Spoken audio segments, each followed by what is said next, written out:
오늘 우리에게 주시는 말씀은 여호수아서 7장 16절에서 26절 말씀입니다. 여호수아서 7장 16절에서 26절 말씀입니다. 우리 함께 읽겠습니다. 여호수아는 다음 날 아침 일찍 일어나 이스라엘을 지파별로 나오게 했습니다. 그러자 유다 지파가 제비로 뽑혔습니다. 그는 유다 가문을 앞으로 나오게 했습니다. 그러자 세라 가족이 제비로 뽑혔습니다. 그가 세라 가족을 가족별로 나오게 하자 삽디가 제비로 뽑혔습니다. 여호수아가 그 가족을 성인 남자별로 한 사람씩 나오게 하자 유다 지파인 세라의 증손이며 삽디의 손자이며 갈미의 아들인 아간이 제비로 뽑혔습니다.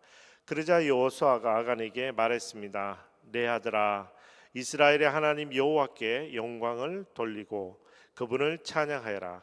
또 내가 한 일을 내게 조금도 숨기지 말고 다 말하여라.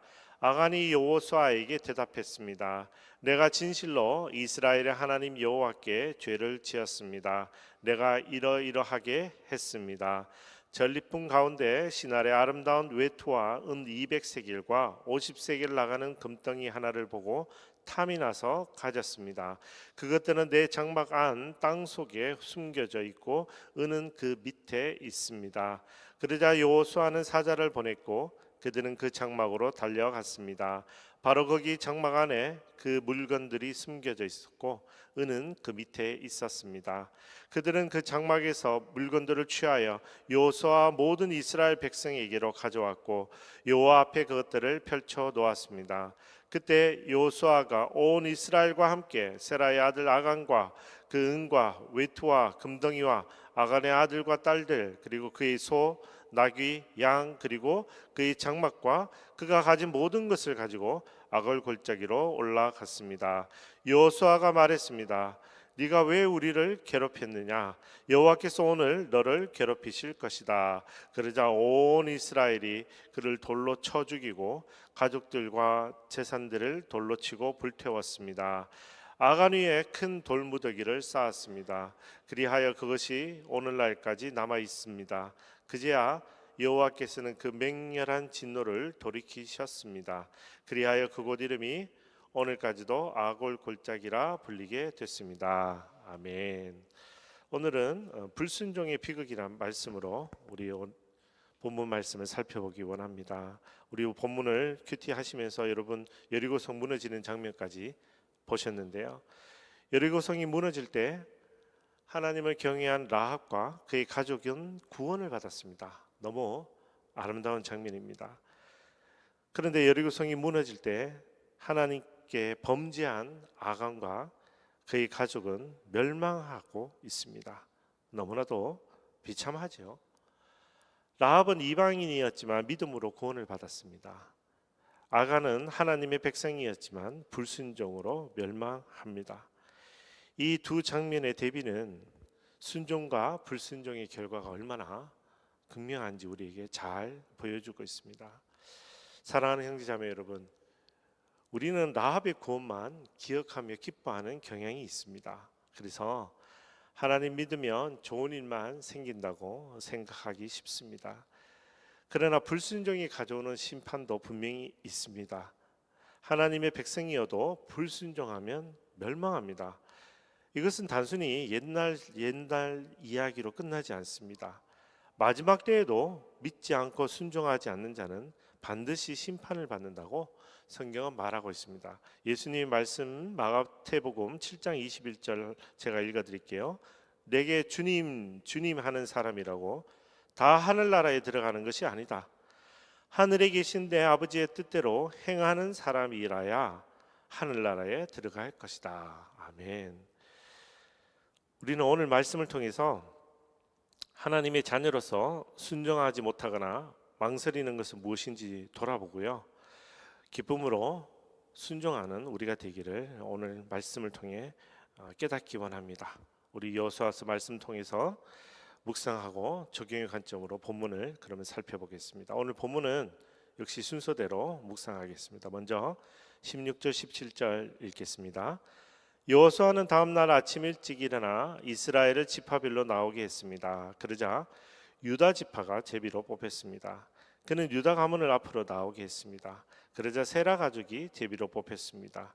그가 세라 가족을 가족별로 나오게 하자 삽디가 제비로 뽑혔습니다. 아멘. 우리 마케팅이나 뭐 경영 이런 쪽에 혹은 성공을 위한 책들 보시면 아이젠하워 매트릭스라는 게 있습니다. 이게 뭐냐 하면 긴급하고 중요한 것을 가장 먼저 해결한다라는 경영 관리 기법에서 나온 건데요. 이대로 하면 우리 일상에 있는 많은 일들 중에 우선순위를 빨리 정할 수 있다라는 그런 기법입니다.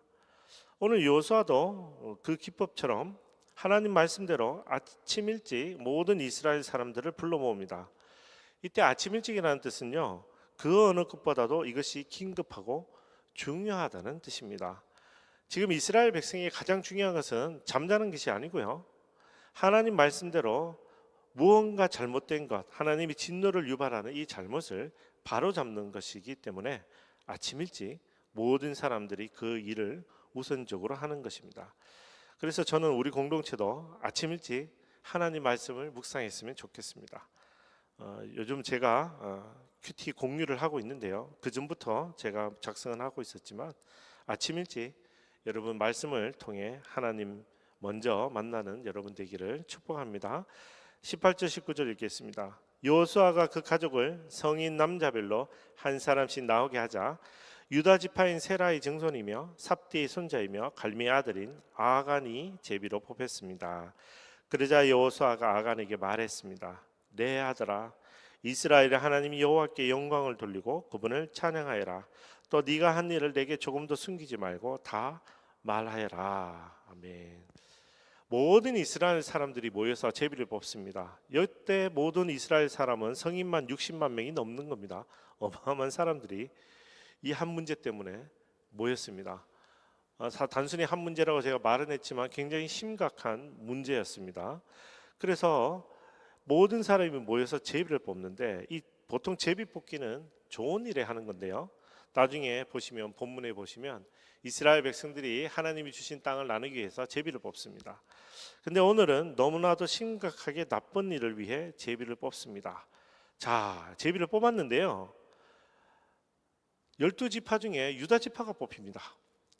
아마도 60만 명 포함해서 120만 명이 깜짝 놀랐을 겁니다. 왜 그러냐면 이스라엘은 12지파입니다.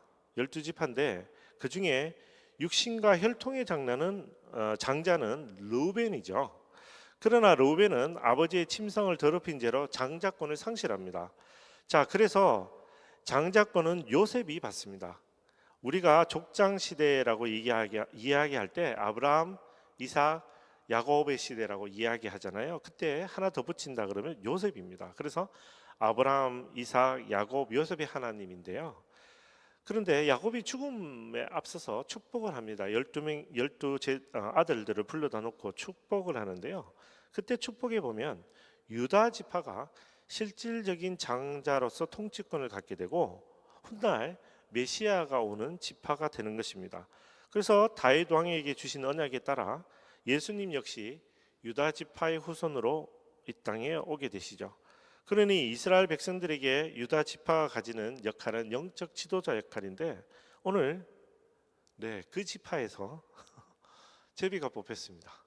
그러니까 다들 가슴이 철렁 내려앉았을 겁니다. 자, 그래서 또 뽑습니다.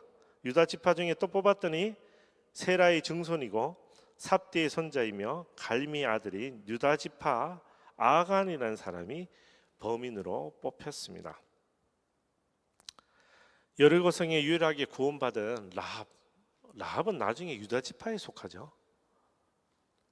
그런데 오늘 정작 죄를 지은 하나님 백성도 역시 유다 지파의 후손인 것입니다. 이 굉장히 아이러니한 상황입니다. 내가 하나님의 유산을 잘 지켰지, 우리 집안에 몇 대째 예수님 믿고 있지, 이것은 사실 우리의 구원과는 아무런 상관이 없습니다. 우리의 구원은 우리 자신의 선택에 달려 있습니다. 우리의 믿음에 달려 있는 것입니다.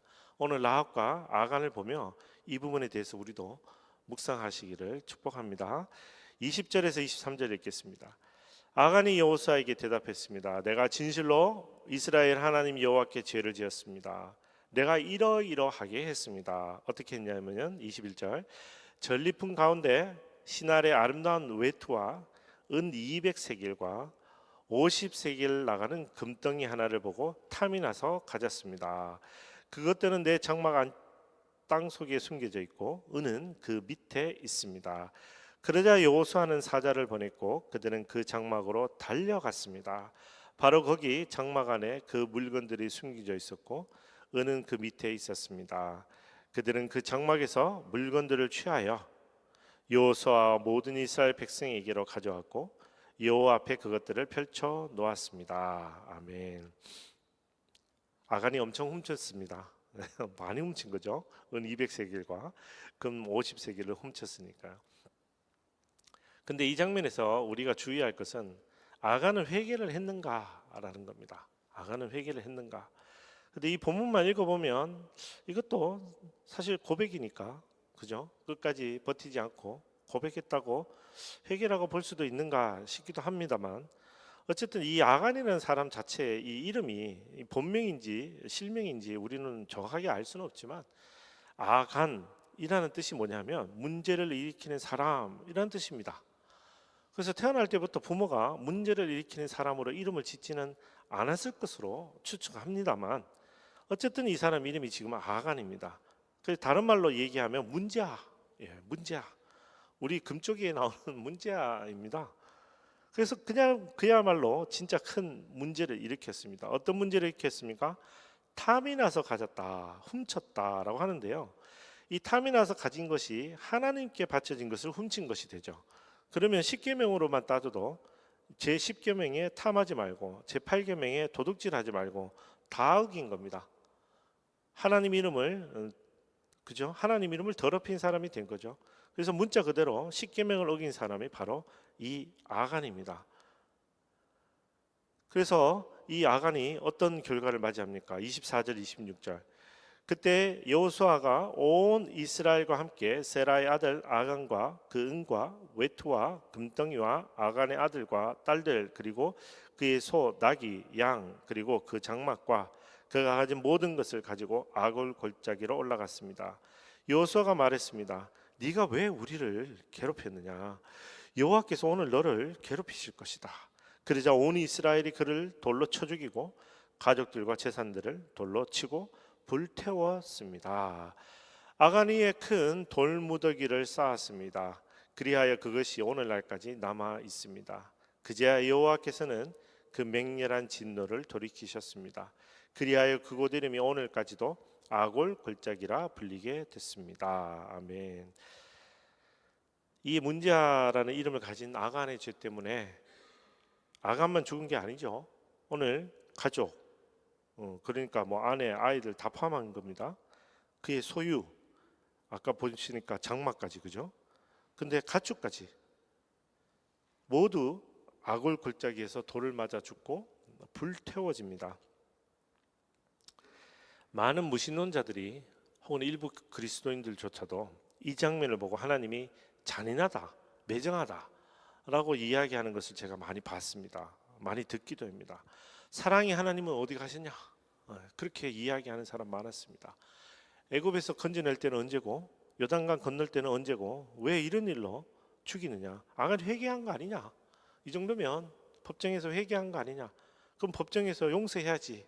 사랑의 하나님은 용서해야지 라고 이야기하는 사람 많이 있습니다.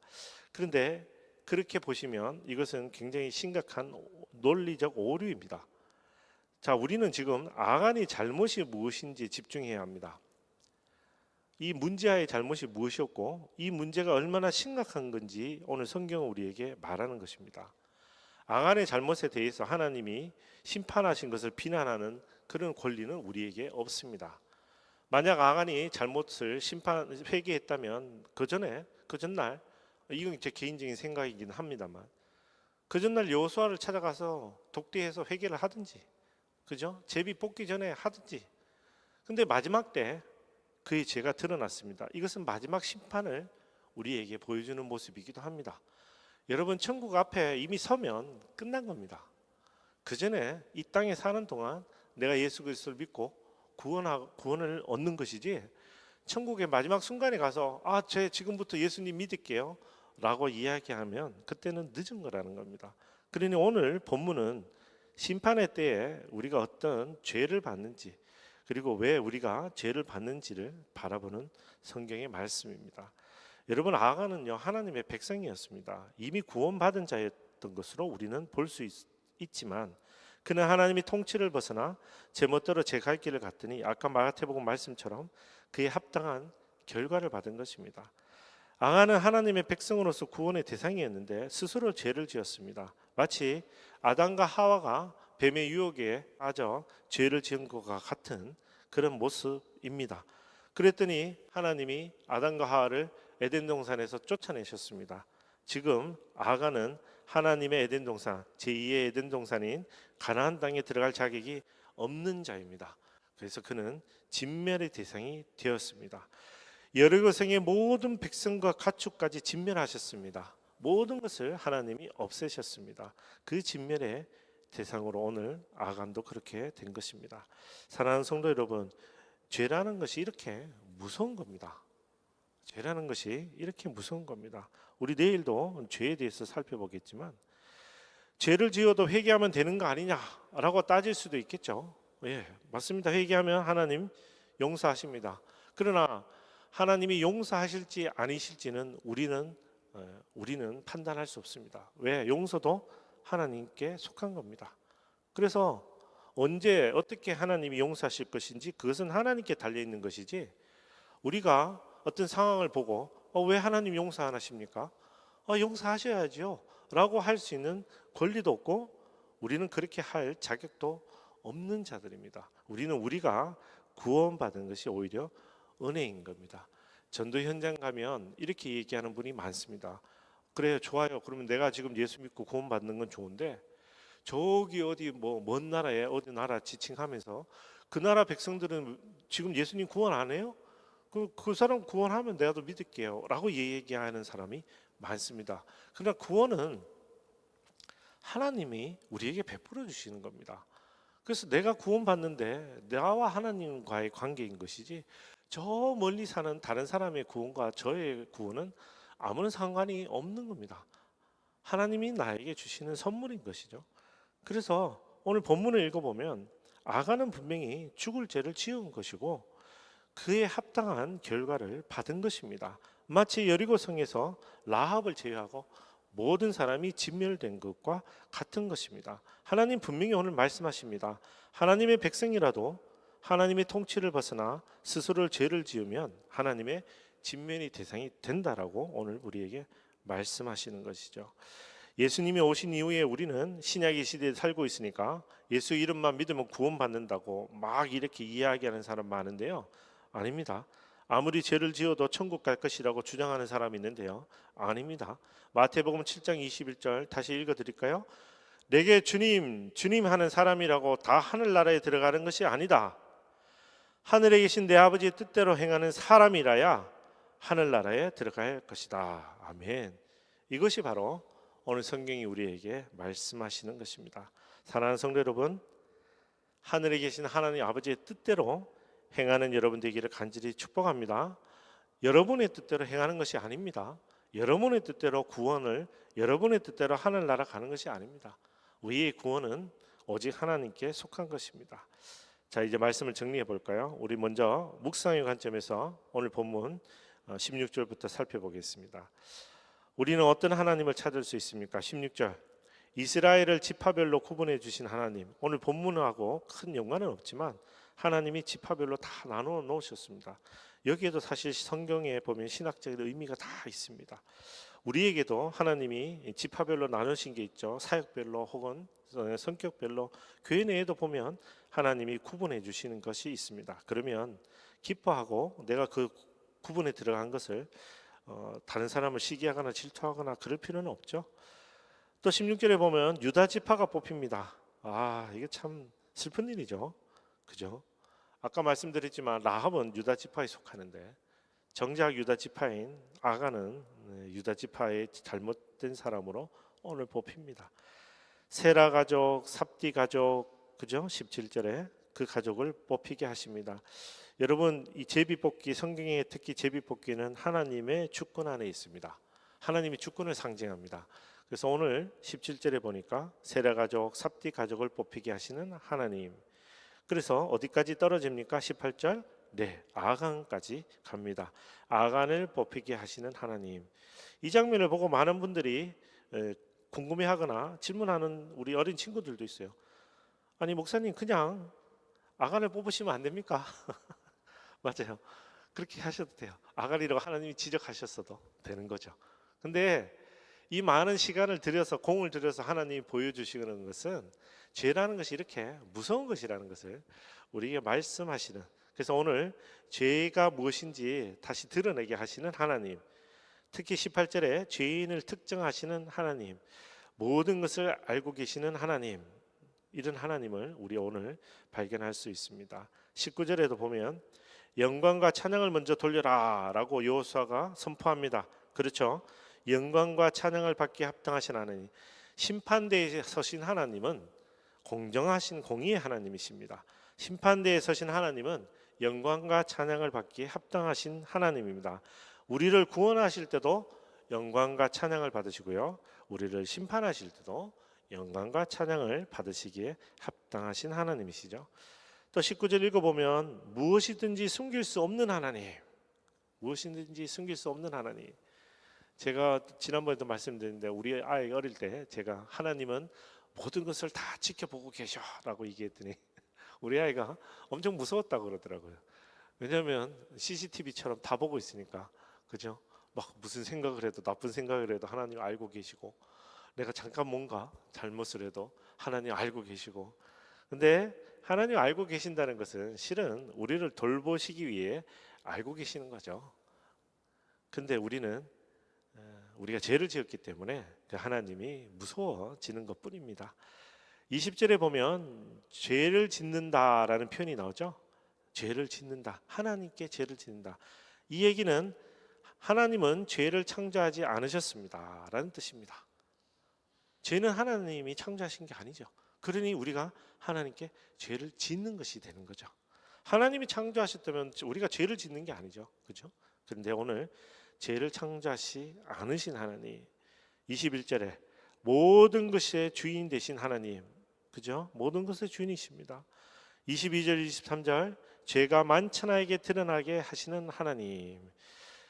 이렇게 묵상하신 하나님을 우리 삶에는 어떻게 적용하겠습니까? 제가 예를 들어서 16절 18절 모든 것을 알고 계시는 하나님께 우리가 부끄러움 없는 삶을 살아야 되겠다.